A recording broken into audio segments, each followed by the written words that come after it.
Helping others is what the South Dakota Lions Foundation is all about. It came to the aid of J.C. Nygaard when she was less than a year old.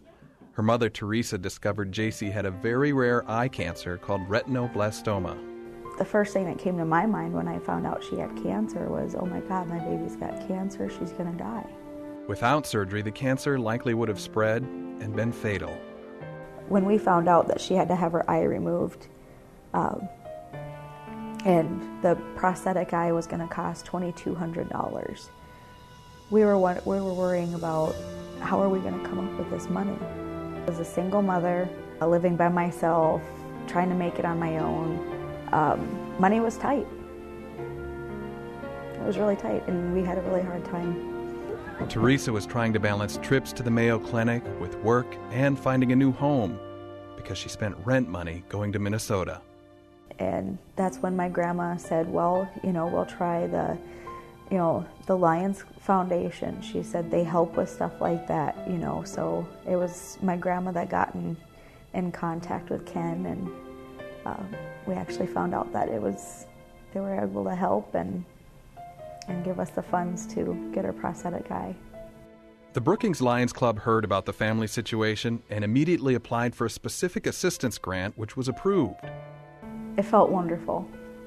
I was crying. I was so hysterical because I was so happy, and it was just the most wonderful feeling in the world.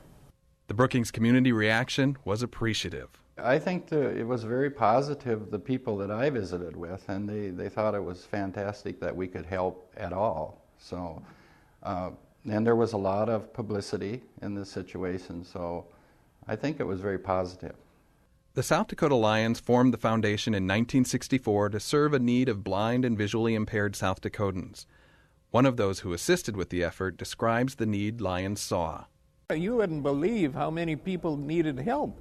They had no facilities for braille work. They had no facilities for learning any of these things. And we taught them braille, taught them how to mark their stove and refrigerators, mark the canned vegetables in their cupboards, and we put them back in their homes. And this is the sort of thing that made you so enthusiastic about getting money to help these people. Some of the impetus for setting up the program for South Dakota's blind came while Lions took a trip to review other rehabilitation service facilities around the country. We got home and we figured it was time that South Dakota should have a center like this where we could work with our blind people and teach them how to survive in the world today. Tom Loftus is a Hermosa construction worker. In 2006, part of a nail from a nail gun he was using ricocheted into his eye. He underwent surgery, which restored limited vision, but later he needed more surgery that wasn't covered by insurance. The Lions Foundation and the Rapid City Rushmore Lions Club came to the couple's aid. Camille Loftus explains. It's a financial blessing because it would have been a tremendous burden being self-employed and no health insurance to be able to do this. And being in construction and loss of eyesight, even in one eye, it affects the job that can be done. Harvey Natchez of Lenox was devastated to learn that he has macular degeneration. Eye care specialists advised him he was losing his sight. He had been an avid reader, but no longer could see the text clearly enough to read his local newspaper. His wife Dorothy read for an hour or two to him every night until they sought help from the T Lions Club and the Foundation for a reading enlarger.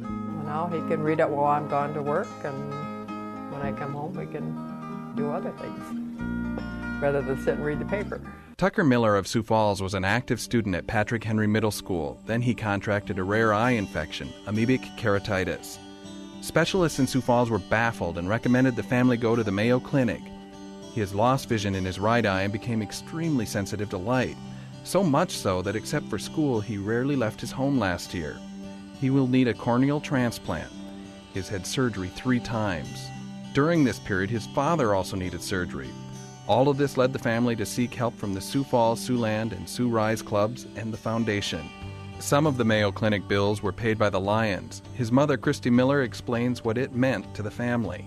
It was absolutely huge. In a time when you're having 6 surgeries and the hospital has assigned you a community liaison because you're using your insurance so much, and going up to Mayo, which is so expensive.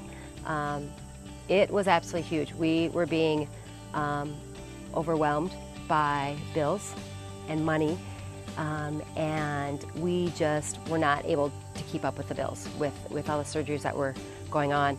What's in the future for Tucker? His doctor recently told him. He was talking about how here in about next summer I'll be having a corneal transplant, and which will help my vision, and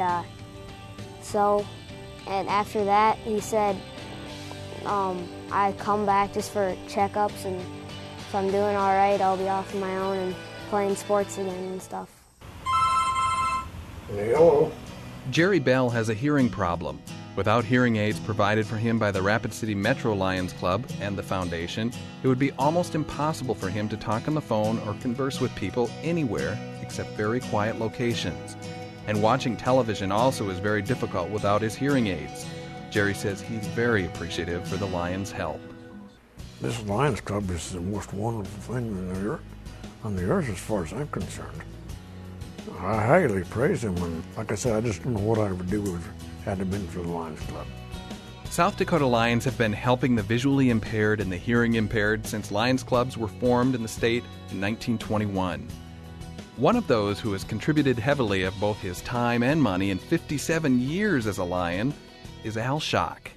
The facility is not as important as the mission, and the mission is to help clubs to help visually impaired people who need training and a little help along the way, glaucoma surgery, whatever it might be. Another Lion who has been very active in providing assistance is Galen Jones.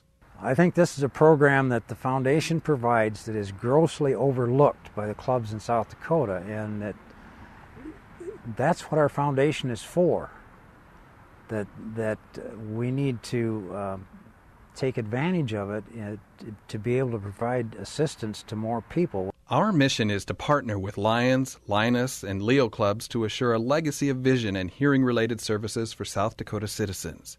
Having a substantial endowment has been a dream of the Lions for many years. Our own history has taught us that effective endowment planning can make the difference between simply surviving or thriving.